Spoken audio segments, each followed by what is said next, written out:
আগামী এপ্রিলে বেশ কিছু এক্সাইটিং স্মার্টফোন কিন্তু রিলিজ হতে যাচ্ছে। তবে ৩ টা স্মার্টফোন আছে যেগুলো আসলে অ্যামেজিং এবং আমার মনে হয় যে আপনাদের জানা উচিত এবং অনেকেই কিন্তু এই ডিভাইসগুলোর জন্য এক্সাইটেড আছেন। সো সেইগুলোর বিস্তারিত আজকে জানাবো। তবে এই যে মার্চ মাস চলতেছে, এই মাসেও কিন্তু বেশ কিছু সুন্দর, সুন্দর ডিভাইস রিলিজ হয়েছে।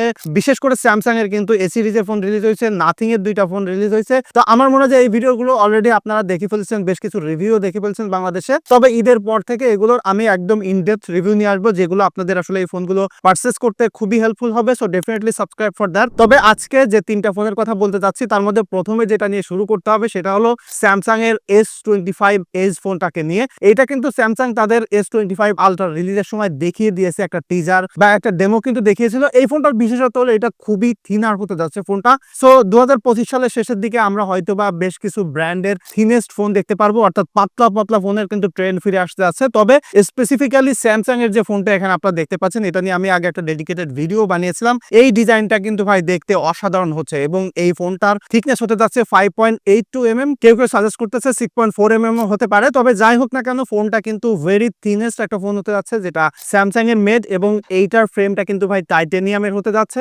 আবার অনেক জায়গায় বলতেছে অ্যালুমিনিয়ামের। তবে আমার কাছে মোস্টলি যেটা মনে হয় যে এটা টাইটেনিয়ামের ফ্রেম হবে, বিকজ যেহেতু ছোট ফোন সেই হিসাবে ডিউরেবিলিটির দিকে অনেক ফোকাস রাখবে। তো এবং এটার কিন্তু প্রাইস সেগমেন্টও আসলে একদম প্রিমিয়াম সেগমেন্টে আছে, যে কারণে এখানে তার টাইটেনিয়ামের ফ্রেম ব্যবহার করবে এবং ফোনটাতে কিন্তু 4000 মিলিঅ্যাম্পিয়ার একটা ব্যাটারি থাকবে। সো এই জায়গায় আসলে একটা এক্সপেরিমেন্ট কিন্তু স্যামসাং ডেফিনেটলি করতে পারতো। এখানে সিলিকন কার্বনের ব্যাটারি ব্যবহার করে তারা চাইলে আরো বেশি ক্যাপাসিটির ব্যাটারি দিতে পারতো। তবে এই যে 4000 মিলিঅ্যাম্পিয়ার ব্যাটারি আছে, সেটা দিয়েও কিন্তু ভালো ব্যাটারি ব্যাকআপ পাওয়া যাবে, বিকজ এখানে ব্যবহার করা হচ্ছে স্ন্যাপড্রাগনের 8 এলিটের প্রসেসর, যেটা মেড ফর গ্যালাক্সি। সো এখানে আরো বেটার এফিসিয়েন্সি আছে, আর তার সাথে কিন্তু One UI 7 আছে। সো ওভারঅল মিলিয়ে আই হোপ যে ব্যাটারি ব্যাকআপ মোটামুটি সন্তুষ্টজনক হবে যারা আসলে নরমালি ব্যবহার করে। আর যারা আসলে এরকম এক্সেপশনাল ফোন কিনবে, তারা তো ডেফিনেটলি আর গেমিং করার জন্য কিনবে না, ডেইলি লাইফে ব্যবহার করার জন্য একটা ফোন কিনবে। সো তাদের জন্য আই হোপ যে ব্যাটারি ব্যাকআপটা ইস্যু হবে না। এবং এখানে কিন্তু আপনারা 2টা ক্যামেরা সেন্সর দেখতে পাচ্ছেন, যে ক্যামেরা বাম্পটা এখানে আছে, একটা 200 মেগাপিক্সেলের মেইন সেন্সর, অর্থাৎ S25 আলট্রা থেকে মেইন সেন্সরটা আনা হচ্ছে, আর 12 মেগাপিক্সেলের একটা আলট্রা ওয়াইড সেন্সর আসবে। তবে ক্যামেরা সেটআপটাতে টেলিফটো লেন্স না থাকলেও এখানে কিন্তু আপনারা 2x এ পোর্ট্রেট পেয়ে যাবেন, সিনেম্যাটিক মোডে ভিডিও করতে পারবেন। ওভারঅল ক্যামেরা সেগমেন্টের জায়গায়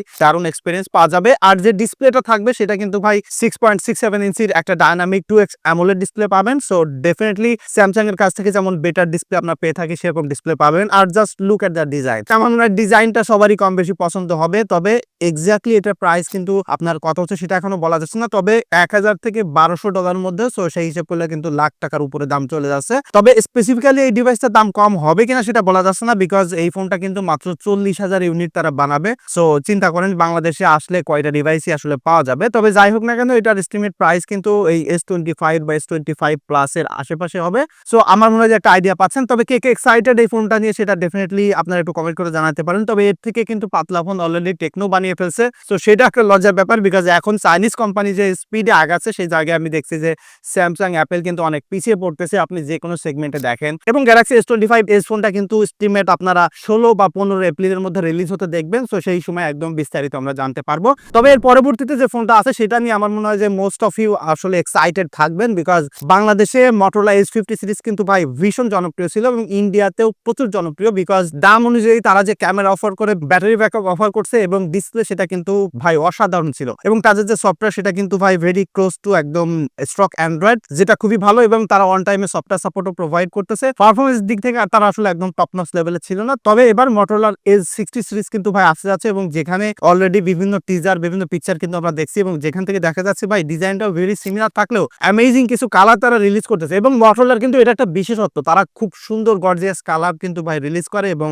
H60 ফিউশনের কিন্তু ভাই কালারগুলো এখানে আপনারা দেখতে পাচ্ছেন। এবং এইটাতে কিন্তু তারা ব্যবহার করতেছে সেম সাইজের 6.7 ইঞ্চি ডিসপ্লে, যেটা OLED ডিসপ্লে হতে যাচ্ছে, 144 হার্টজের রিফ্রেশ রেট, এবং যেখানে কিন্তু আমরা চিপসেট হিসেবে দেখতে যাচ্ছি স্ন্যাপড্রাগনের 6+ Gen 3 প্রসেসর, এবং তার সাথে কিন্তু এবার 256 জিবি বেস স্টোরেজ থাকছে, অর্থাৎ 128 জিবির কোনো প্যারা নাই। সো ডেফিনেটলি এটা দারুণ একটা ব্যাপার। এবং এখানে 50 মেগাপিক্সেলের একটা মেইন সেন্সর থাকবে এবং 13 মেগাপিক্সেলের একটা আলট্রা ওয়াইড সেন্সর থাকবে, আর তাছাড়া 2 মেগাপিক্সেল একটা ম্যাক্রো সেন্সর থাকবে, এবং এইটাতে কিন্তু 5500 মিলি অ্যাম্পিয়ার ব্যাটারি পাবেন, সেই সাথে 68 ওয়াটের ফাস্ট চার্জিং সাপোর্ট পাবেন। সো অ্যামেজিং ব্যাটারি ব্যাকআপ পাবেন, আর বক্সের মধ্যে তারা কিন্তু চার্জার, কেবল যা লাগে সব প্রোভাইড করে। সো আমার মনে হয় যে বেশ ভ্যালু ফর মানি একটা ডিভাইস হবে, যেমনটা বর্তমানে S50 ফিউশন বা 50 নিও বা S50 আছে, সেই জায়গাটা S60 সিরিজ এসে আসলে আরো ভালোভাবে ডমিনেট করবে, বিশেষ করে ক্যামেরা সেগমেন্টে, বা এবার কিন্তু পারফরমেন্সেও খানিকটা তারা আগায় যাবে। সো ডেফিনেটলি এই ফোনটার জন্য আমার মনে হয় যে অনেকে এক্সাইটেড আছেন। এই ফোনটা রিলিজ হয়ে যাচ্ছে এপ্রিলের ফার্স্ট উইকে, অর্থাৎ 1 থেকে 10 তারিখের মধ্যে আপনারা মার্কেটে দেখতে পারবেন, এবং ইনিশিয়ালি একটু দাম বেশি থাকলেও কয়েকদিনের মধ্যে দেখা যাবে যে দাম কম হয়ে যাবে। এবং তার পরবর্তী যে ফোনটা আছে সব থেকে ইউনিক একটা ডিভাইস হতে যাচ্ছে, যেটা তার ফার্স্ট সিরিজে আপনারা দেখেছিলেন CMF Phone 1, যেটা এই সময় এসে একটা modular phone, like back side খুলে ফেলা যায়। সো ওই ফোনটা কিন্তু ভাই একটা হিউজ সাকসেস ছিল, বিশেষ করে যদি ভ্যালু ফর মানি ডিভাইস হিসেব করেন, আপনি অ্যাজ পার পারফরমেন্স হিসেব করেন, ক্যামেরার দিক থেকে হিসেব করেন, ডিসপ্লের এক্সপিরিয়েন্স এবং সফটওয়্যার সাপোর্ট, সেই জায়গা থেকে CMF Phone 2 কিন্তু ভাই অ্যামেজিং হতে যাচ্ছে, এবং বিশেষ করে এবার আরো বেটার হতে যাচ্ছে। তার কারণ হচ্ছে যে তারা একটা আলট্রা ওয়াইড সেন্সর যুক্ত করতেছে, যেটা CMF Phone 1 এর আসলে কমতি ছিল।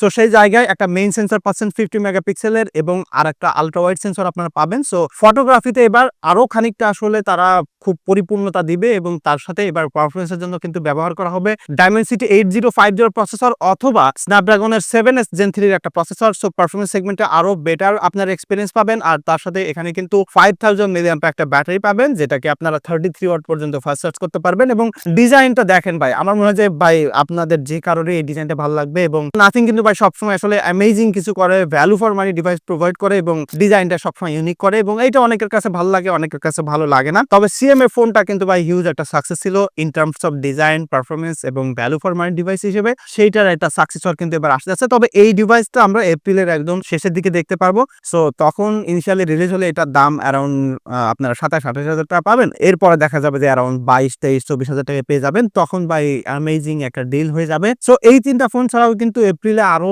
বেশ কিছু ফোন রিলিজ হতে যাচ্ছে, তবে আমার কাছে মনে হয় যে এই তিনটা ফোন নিয়ে বেশি এক্সাইটেড অনেকে আছেন। সো কে কোনটা নিয়ে আসলে এক্সাইটেড আছেন ডেফিনেটলি কমেন্ট করে জানাতে পারেন, আর এছাড়াও যদি আপনারা অন্য কোনো ফোন নিয়ে আসলে এক্সাইটেড থাকেন সেটা ডেফিনেটলি কমেন্ট করে জানাতে পারেন। দেখা হচ্ছে পরবর্তী ভিডিওতে, ধন্যবাদ সবাইকে।